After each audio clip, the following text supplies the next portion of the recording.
Restarting eternity. Will rushed to the thief mirror. At the end of his previous loop, he had had a long discussion with Alex regarding the limitations of the thief class. Mainly, Will was curious whether he could use mirror copies to level up faster. Sadly, the goofball claimed that to be impossible. A mirror copy was great at mimicking a person in appearance, but when it came to anything else, it was useless. Even using them in combat was a clear exploit of the skill. Individually, even sneaking copies were little to no threat at all. When turned into an army, on the other hand, things changed drastically. "Where are you rushing off, weirdo?" Jess shouted in laughter as she watched the boy flee, as it were. "Bathroom's the wrong way." The joke made Will chuckle, though not for the reason the girl intended. Right now, there was a very strict sequence of events that had to be followed in the precise order. You have discovered THETHIEF number 3. Use additional mirrors to find out more. Good luck. The golden message appeared in the pole mirror. From there, Will instantly used his sprinting ability to dash back into school unseen and claim the rogue, knight, and crafter class in that specific order. Not a single person noticed him as he passed by.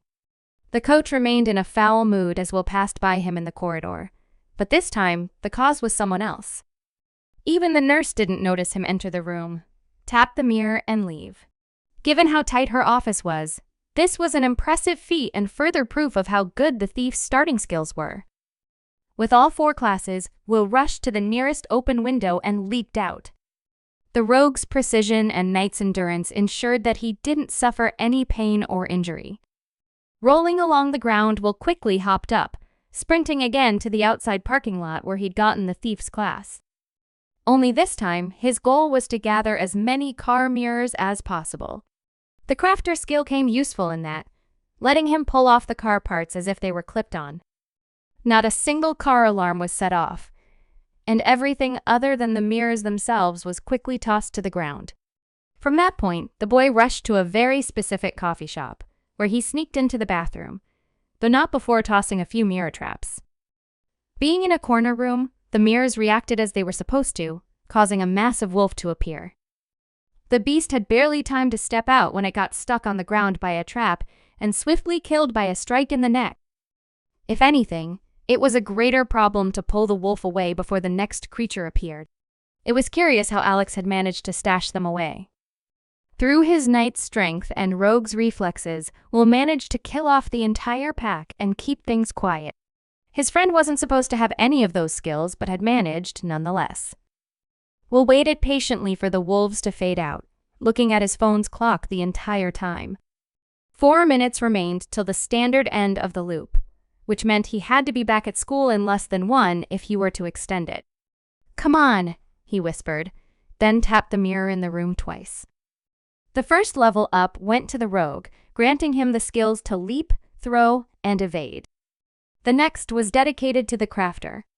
By then, the wolf corpses had become semi-transparent.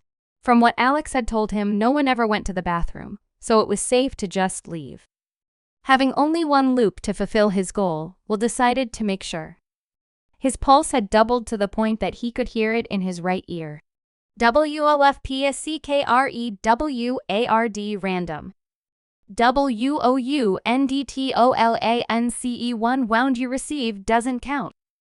The reward was exceptionally good, but right now, Will would have preferred a 1-hour extension. Gritting his teeth, he sprinted out of the coffee shop, running towards school. With 3 minutes left, the only thing he could do to urgently boost his loop was to get into a fight with Jace.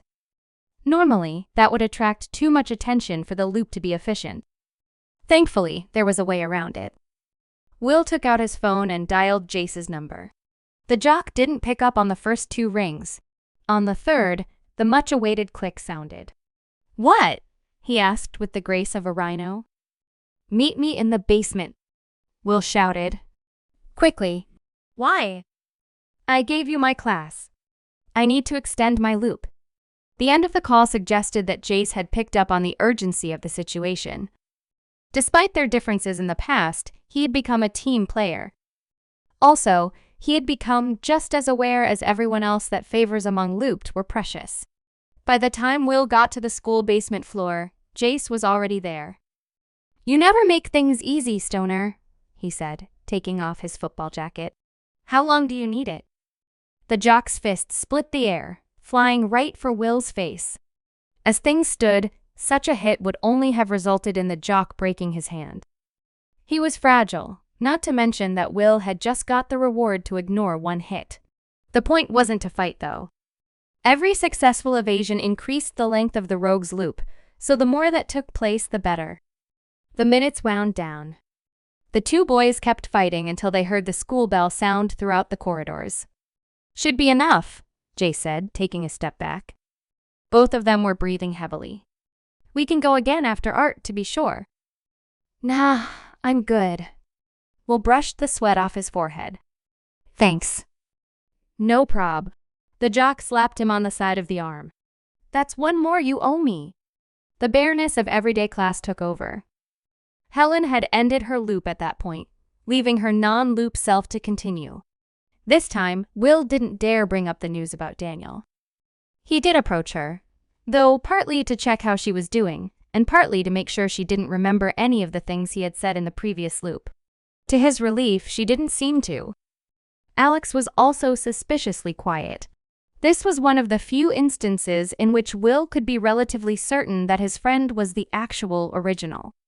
More curious, though, the goofball kept on eating muffins to increase his own loop. Once school was over and most of the people had left, Will decided to spend a few hours of light in the schoolyard. He wasn't the only one, but since none of the other looped were here, he didn't mind. Reaching into his pocket, he took out the mirror fragment. "I challenge you," he whispered. His reflection was instantly replaced by Daniel's. "Problems?" the former rogue asked. "No," Will replied without thinking. "Why call me then?" "What favor do you want?" "Favors. Plural. And it's too early for that. You need to get out of the tutorial first. So you have completed it." Will knew perfectly well that wasn't what Daniel was saying, but he decided to push him a bit too. Hopefully, find out more. "It doesn't matter if you've completed it or not, as long as you didn't start it." "Tell me about the wolves," Will shifted topic. "What exactly are they?" "You seriously called me to ask?" Daniel abruptly stopped.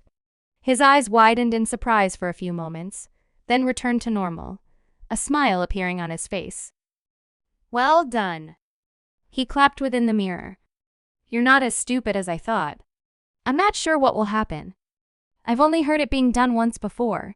"From the magic user?" "Magic user?" "That's how you described him to June. Able to juggle balls of fire but not affected by them." "You've been reading my file." The smile vanished, replaced by a frown. "Did Alex make you?" "He showed me your file. I found the patterns." "Never trust Alex about anything, especially when he talks." Daniel paused. "Don't worry about the mage. He doesn't exist anymore. As for the wolves, they are markers. You'll see when you're out of the tutorial. Until then." The former rogue gave a salute and vanished from the mirror's surface. Next thing Will knew, he was staring at his own reflection again. The conversation wasn't at all what he had imagined, but it had told him several bits of important information. For starters, while Danny had the power to disappear at will, it didn't look like he could appear unchallenged. Second, despite trying to create an impression to the opposite, he didn't know everything that was going on outside of the mirror realms. Most likely, he had been connected with the school mirrors and nothing more. With nothing left to do until dark, Will was tempted to challenge Danny again so they could continue their conversation. Giving the matter a bit more thought, he decided not to. It was telling that Daniel had glimpsed his immediate plan, even if he claimed he'd never done it. On that note, maybe it was a good idea to find another wolf mirror. Killing another pack would allow him to gain one more level, which he could use to increase his knight's level, gaining the horizontal/skill. Finding a suitable corner mirror turned out a lot more difficult than one might imagine.